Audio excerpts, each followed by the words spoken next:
Trinamool BJP সংঘাতে রণক্ষেত্র ইকবালপুর। হামলার অভিযোগে থানার সামনে বিজেপির বিক্ষোভ, লাঠিচার্জ করে সরিয়ে দিল পুলিশ। ছবিটা একবার দেখুন।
এখন এরকম একটা পরিস্থিতি তৈরি হলো কেন আমি জানবো সরাসরি। সন্দীপ সরকার আমাদের প্রতিনিধি রয়েছেন। একেবারে ধুন্ধুমার পরিস্থিতি সন্দীপ, ছবিতে যেমনটা দেখা যাচ্ছে পুলিশ ব্যাপক লাঠিচার্জ করে সরিয়ে দিয়েছে।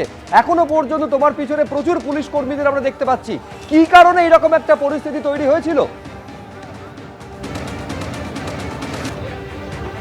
দেখো, ঘটনার সূত্রপাত আজকে সন্ধ্যাবেলা। আজকে ইকবালপুর থানা এলাকার হুসেন শাহ রোডে একটি পথসভা ছিল বিজেপির, স্ট্রিট কর্নার ছোট পথসভা। সেই পথসভাতে বক্তব্য রাখার কথা ছিল কলকাতা বন্দরের বিজেপি প্রার্থী রাকেশ সিংয়ের, এবং সেই পথসভায় রাকেশ সিং আসার আগে অভিযোগ যে সেই মঞ্চ থেকে বেশ কয়েকজন বিজেপির স্থানীয় নেতা তারা বক্তব্য রাখছিলেন।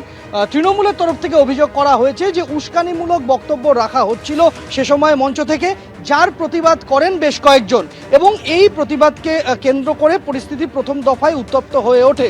এরপর রাকেশ সিং আসেন। রাকেশ সিং আসার পরে পরিস্থিতি আরও উত্তপ্ত হয়।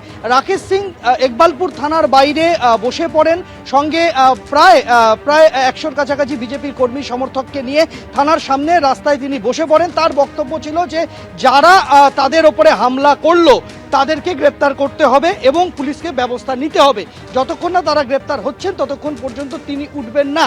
যখন রাকেশ সিং এর নেতৃত্বে বিজেপির কর্মী সমর্থকেরা সেখানে বসে পড়েছেন থানার বাইরে, সে সময় বাবলু করিমের নেতৃত্বে, বাবলু করিম তৃণমূল কংগ্রেসের নেতা, বন্দর এলাকার ইকবালপুর এলাকার, তার নেতৃত্বে তৃণমূল কংগ্রেস পাল্টা ভিড় বাড়াতে শুরু করে। থানার একদিকে বিজেপি, থানার আরেক দিকে বাবলু করিমের নেতৃত্বে তৃণমূলের কর্মী সমর্থকরা। দু দলের মাঝখানে পুলিশ বাহিনী ঢাল হয়ে দাঁড়ায়। এইভাবে প্রায় ঘণ্টাখানেক পরিস্থিতি চলতে থাকে, উত্তেজনা চলতে থাকে। দু পক্ষকেই দূরে সরিয়ে দেওয়ার চেষ্টা করেছিল পুলিশ, কিন্তু পরিস্থিতি হাতের বাইরে চলে যায় আচমকাই যখন বিজেপির কর্মী সমর্থকেরা তারা আচমকা মারমুখী হয়ে ওঠেন এবং পুলিশ বেধড়ক লাঠিচার্জ শুরু করে। পুলিশের লাঠির আঘাতে বেশ কয়েকজন বিজেপির কর্মী সমর্থক তারা আহত হয়েছেন। দুজনকে রক্তাক্ত হতে আমরা দেখেছি। রাকেশ সিং বিজেপির প্রার্থী, তার উপরে লাঠিচার্জ করা হয়েছে বলে অভিযোগ। রাকেশ সিংয়ের মাথায় লাঠির আঘাত লাগে এমনটা দাবি করা হচ্ছে রাকেশ সিংয়ের তরফে, এবং রাকেশ সিংকে বাঁচাতে গিয়ে তার মেয়ে এবং তার ছেলে তারা জখম হন লাঠির গায়ে, এমনটা অভিযোগ আনা হচ্ছে পুলিশের বিরুদ্ধে। এই পরিস্থিতি মুহূর্তের মধ্যে অগ্নিগর্ভ করে তোলে ইকবালপুর থানা চত্বরকে। এরপরে রক্তাক্ত অবস্থায় যারা আহত হয়েছিলেন তাদেরকে নিয়ে রাকেশ সিং একেবারে তুমি যেমনটা হাসপাতালের বলছিলে দিকে যে রওনা- রাকেশ সিং নিজে দাবি করেছেন যে তার মাথাতেও একেবারে লাঠির আঘাত লেগেছে, তার একাধিক একেবারে কর্মী তারা জখম হয়েছেন। আমি দুপক্ষের বক্তব্য রাখবো। রাকেশ সিং কি বলছেন, পাল্টা তৃণমূলের তরফে বা কি অভিযোগ করা হচ্ছে দেখুন। আমাদের জনসভা ছিল হাসানসা রোডে পারমিশনে, আমাদের 10টা লোক 200 লোক মিলে মিনি পাকিস্তান জিন্দাবাদ করছে। তারপরে ওখানে আমি গেছি, আমিও ওখানে হেনস্থা হয়েছি। তারপরে দেখুন আমার মেয়েকে কিভাবে মারলো, আইপিএস মেরেছে, আইপিএস মেরেছে। সেটা যদি ও যদি প্রকাশে দিক, আমি রাজনীতি ছেড়ে দিব, আমি ক্যান্ডিডেট উইথড্রল করে নিব। আমি হ্যাঁ, এটা টিএমসি দালাল, পিপি দাস, রাজীব দেব,